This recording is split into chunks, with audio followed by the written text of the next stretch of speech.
10 anos O casado. meu pedido de casamento foi na casa do Odimar. Ai, foi. Aí noivei na casa do O. Aí me casei em 93 e aí a gente foi para os Estados Unidos, né? 93 Claro, vocês casaram. foi. Aí eu recebi um convite de uma americana antes de me formar na Unifor para trabalhar nos Estados Unidos. Naquela época, de 92, 95, houve uma lacuna muito grande de profissionais da área da saúde, enfermeiros, fisioterapeutas, farmacêuticos. As torres gêmeas não tinham caído ainda. Então, eles convidavam o estrangeiro, que sabe, o estrangeiro que era da área da saúde, trabalhar lá. Como? Porque você sabe que o college, né, a university, Uhum. hoje, a maioria, se você não tem bolsa, você tem que ter dinheiro para pagar. É, E uma cara. universidade americana é muito cara. A Uhum. maioria das vezes, quem tinha dinheiro optava por medicina. Não ia ser enfermeiro, não ia ser fisioterapeuta, não ia ser terapia ocupacional. E aí foi uma mulher recrutar profissionais. Eu me lembro que eu e mais duas pessoas da Unifor, a gente entrou nessa seleção.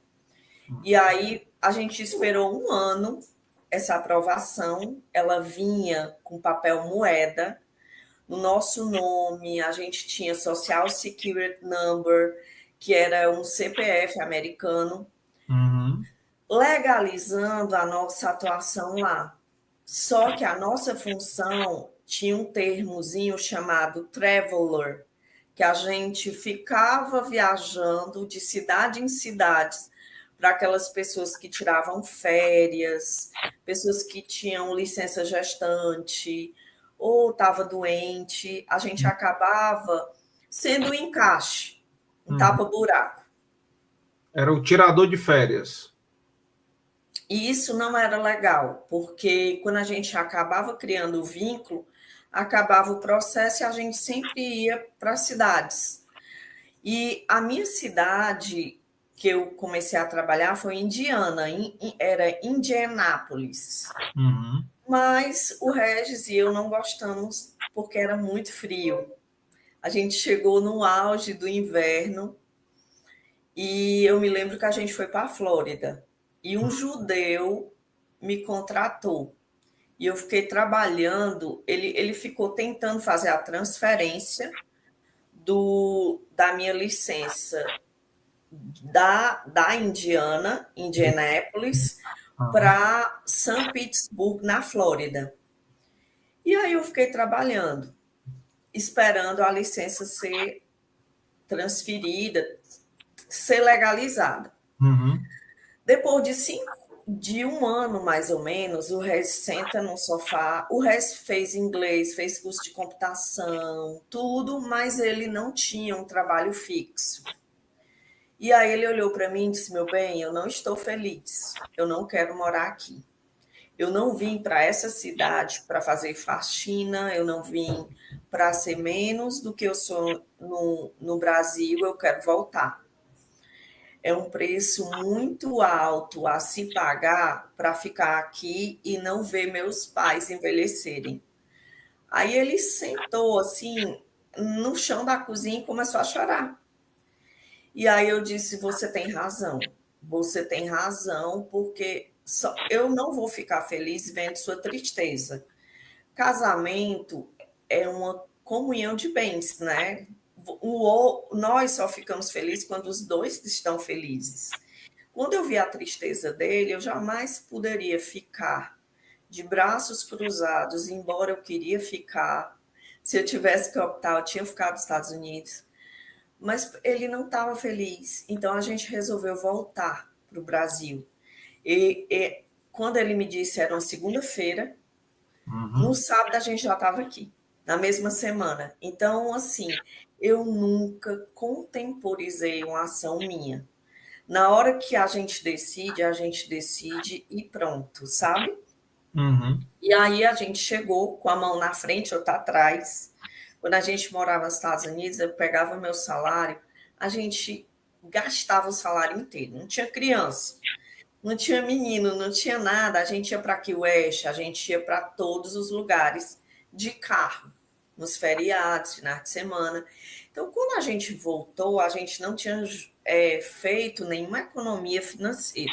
Qual é E qual foi o ano exato, em um mês e o ano que vocês foram e voltaram? a gente foi em 94 e nós chegamos em janeiro. A gente foi no final de 93.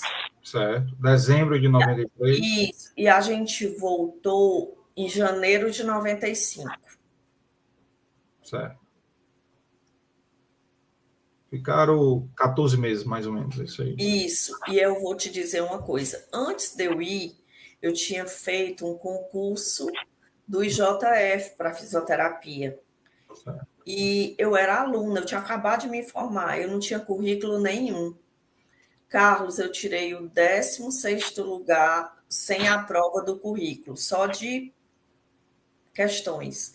Quando eu fui para a prova do currículo, eu fui para 36º, eu caí muito, porque eu estava concorrendo com os meus professores. Quando nós voltamos aos Estados Unidos, 40 dias depois, eu fui chamada para trabalhar em um hospital da prefeitura chamado Gonzaga Mota de Messejana, no Sim. qual eu passei 28 anos trabalhando lá. O teu concurso estava válido ainda, então. Tava, só que a gente assinar, o concurso valia por 3 anos Ah, tá. naquela época, e era um regime de plantão. Eu tinha feito para o JF. Aí eu tinha que assinar um termo Uhum. abrindo mão de ficar no IJF e ir para um hospital distrital da prefeitura.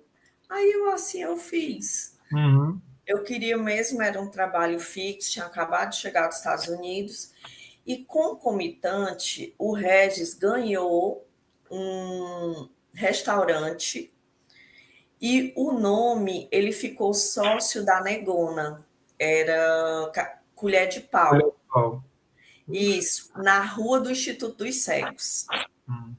E aí ele não tinha experiência nenhuma.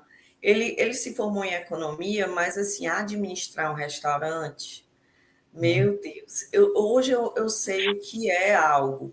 Mas antigamente, quando ele montou um restaurante, Carlos, eu me lembro quando a pessoa ia fazer a aplicabilidade da ficha técnica para trabalhar, a pessoa perguntava, tinha na ficha a sua religião.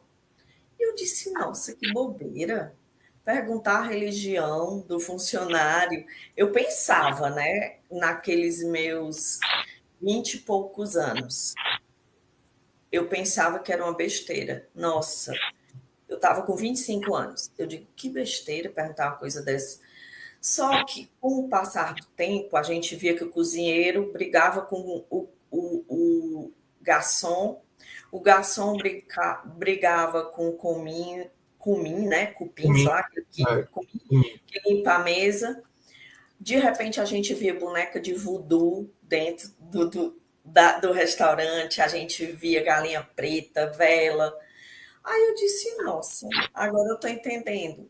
Aí o cozinheiro era da Umbanda, nananã, era do Voodoo, agora eu entendi o porquê dessas perguntas. Mas assim, era muito. E aí eu comecei a entender que quando a gente tem um trabalho que depende exclusivamente de nós, eu, fisioterapeuta, meu trabalho depende das minhas mãos e do que eu planejo. É uma coisa. Quando você tem um empreendedor que necessita de pessoas para trabalhar para eles, aí você fica na mão das pessoas. Então, nesse restaurante, a gente começou a perceber o mundo selva que a gente se encontra. Botavam filé, quilo de filé dentro da cueca.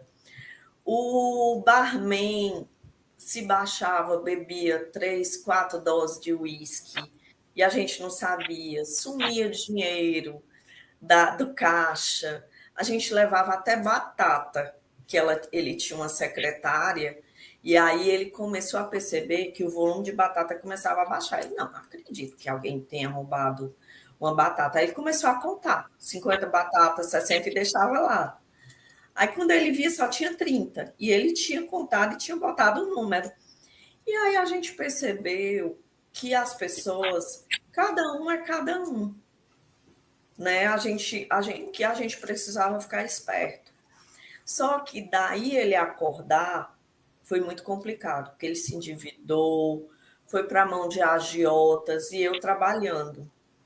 Uhum. E aí, um dos pilares que aconteceu foi que eu comecei a dar mais plantão. E ele, tadinho, começou a trabalhar mais. E aí a gente começou a brigar. Uhum. Eu fiquei muito cansada. A família dele amava festa. Eu chegava 48 horas de plantão, 72 horas. Ele disse: bora comigo. Eu digo: meu bem, eu não consigo ir.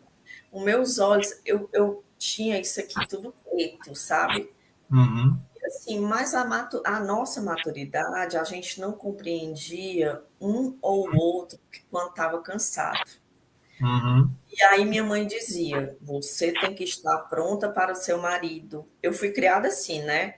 Uhum. Colocar o jantar para o meu marido, lavar a roupa do meu marido. Eu era dessa época. Hoje, depois que cada um tem seu papel, mas assim, foi para isso. Eu me lembro que ele às vezes chegava 2, 3 horas da manhã, me levantava, eu dizia: você comeu alguma coisa? Colocava o jantar, porque minha mãe me ensinou isso. E eu vinha com essa educação, né? Uhum. E aí o nosso casamento começou a desandar. Desandar porque restaurante, você sabe que anda coisas boas e anda coisas ruins. Era o dia a dia dele. Eu comecei a trabalhar de dia, ele trabalhava de noite. Feriados, dia dos pais, dia de mãe, Réveillon, Natal, ele estava trabalhando e É, eu esperando por ele.